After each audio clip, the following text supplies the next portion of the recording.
Je vous montre aujourd'hui un exercice qui se fait en position assise. En quelques minutes, vous allez pouvoir le comprendre, le mémoriser, le faire en solo ou peut-être l'intégrer à un programme d'exercice déjà existant. Je vous le montre très sommairement, on entrera dans le détail dans quelques minutes, mais vous le voyez, c'est un exercice qui se fait en position assise, qui stimule les membres supérieurs, qui stimule les membres inférieurs et aussi les muscles du tronc qui sont si peu utilisés lorsqu'on passe beaucoup de temps en position assise. On peut vouloir faire l'exercice pour stimuler la stabilité du bas du dos, la stabilité du tronc, la stabilité du bassin aussi. Quand on lève un bras et une jambe opposée, les muscles profonds de l'abdomen, les muscles qui stabilisent les muscles profonds du bas du dos et du dos aussi du tronc doivent se contracter. Sinon, ça ne tiendrait pas. On n'oublie pas que notre dos, c'est une empilade de vertèbres, entre autres. Donc, par définition, c'est très mobile, mais aussi c'est plus ou moins stable. Et lorsqu'on passe par exemple, plusieurs heures et parfois toutes ces journées en position assise, c'est intéressant de stimuler ces muscles-là, mais de les stimuler aussi en position assise. Vous allez trouver sur ma chaîne plusieurs exercices de gainage dans la famille des exercices de la planche, mais il y a plusieurs types de gainage, il y a plusieurs façons de stabiliser des articulations à l'aide d'une contraction musculaire synchronisée, et ça en est un. Et vous vous souvenez qu'on doit contracter le nombril, si vous voulez, ou les muscles profonds du tronc juste avant de faire le mouvement, et si on peut, on contracte aussi le plancher pelvien, les muscles qui retiennent l'urine et les gaz. Et lorsqu'on fait des exercices comme ça, lorsqu'on fait ce mouvement-là, on doit aussi bien stabiliser, je réutilise encore ce mot-là, les épaules avec le bassin. Ces deux parties du corps doivent demeurer dans le même plan.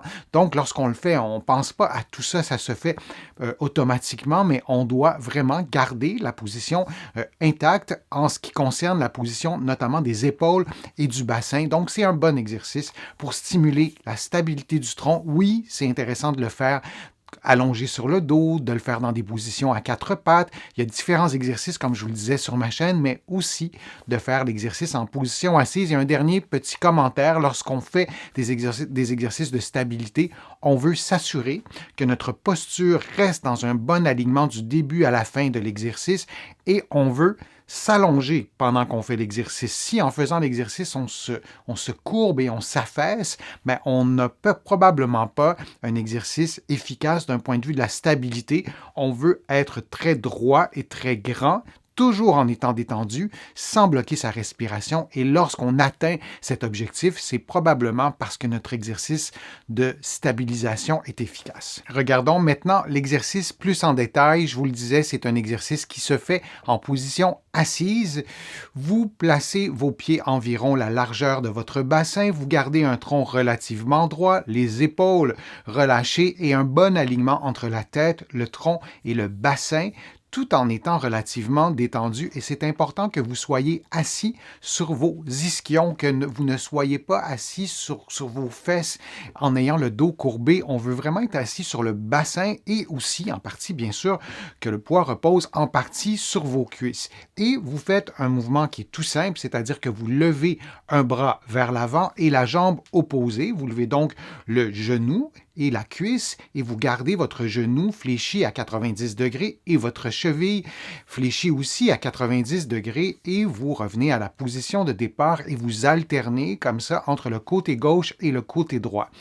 Si possible, avant de faire le premier mouvement, vous faites une contraction douce des muscles profonds de l'abdomen, comme si vous souhaitiez rentrer un peu votre nombril, comme si vous souhaitiez tonifier un peu les muscles du tronc sans bloquer votre respiration. Et si vous pouvez aussi intégrer une contraction des muscles du plancher pelvien, c'est-à-dire de contracter légèrement les muscles qui retiennent l'urine et les gaz. Et ensuite, vous commencez le premier mouvement et vous continuez comme ça en alternance, toujours dans un mouvement contrôlé. On ne veut pas laisser tomber le bras ou laisser tomber le pied. On ne devrait pas entendre de bruit quand vous placez le pied au sol. Tout ça doit se faire en douceur. Tout ça doit se faire en conservant une certaine stabilité, un certain contrôle.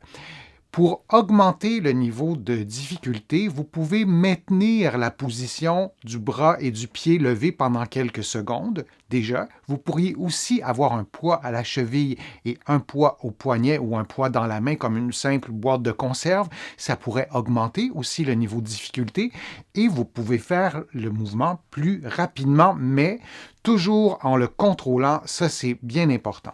Pour réduire le niveau de difficulté, vous pouvez seulement faire l'exercice avec les bras pour commencer et ensuite seulement avec les membres inférieurs et ensuite faire les deux en même temps. Vous pourriez aussi réduire l'amplitude articulaire plutôt que de lever le bras au-dessus de 90 degrés et lever la jambe. Vous pourriez lever la jambe un peu moins haut et lever le bras aussi un peu moins haut.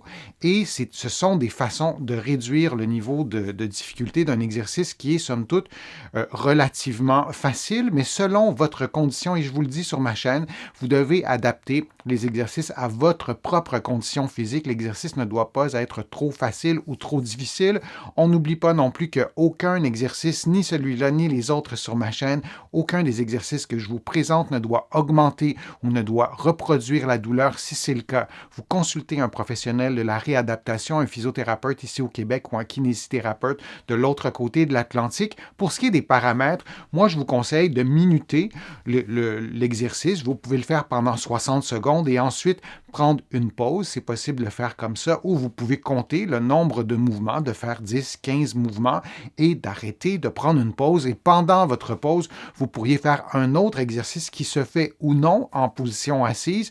Peut-être que vous préférez ne faire que des exercices en position assise. Peut-être que c'est impossible ou difficile pour vous d'être dans une autre position. Sinon, je vous encourage à diversifier vos exercices, à faire parfois des exercices en position allongée sur le dos, debout, dans une autre position et aussi des exercices en position assise. Et j'ai des patients aussi qui font cet exercice-là lorsqu'ils sont souvent ou longtemps en position assise pour éviter d'être complètement immobile et d'avoir des muscles qui sont au repos. Alors, ce sont les paramètres que vous pouvez suivre pour faire l'exercice. Et j'espère que l'exercice vous sera utile, que vous allez le faire en solo ou l'intégrer à un programme d'exercice.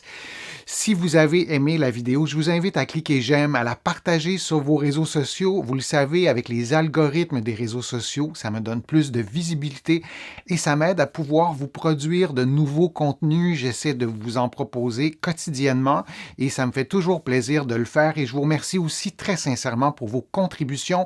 Vous pouvez le faire directement sur YouTube ou en visitant mon site web, le www.denisfortier.ca et vous allez pouvoir vous abonner aussi gratuitement à une infolettre et vous allez pouvoir aussi trouver toutes les informations qui concernent mes livres que vous pouvez trouver ici au Québec, mais aussi de l'autre côté de l'Atlantique. Il y a plusieurs thématiques que j'aborde dans mes livres. Je vous invite à les découvrir et notamment mon livre Plus jamais malade que vous pouvez trouver ici au Québec et aussi en France et dans d'autres pays.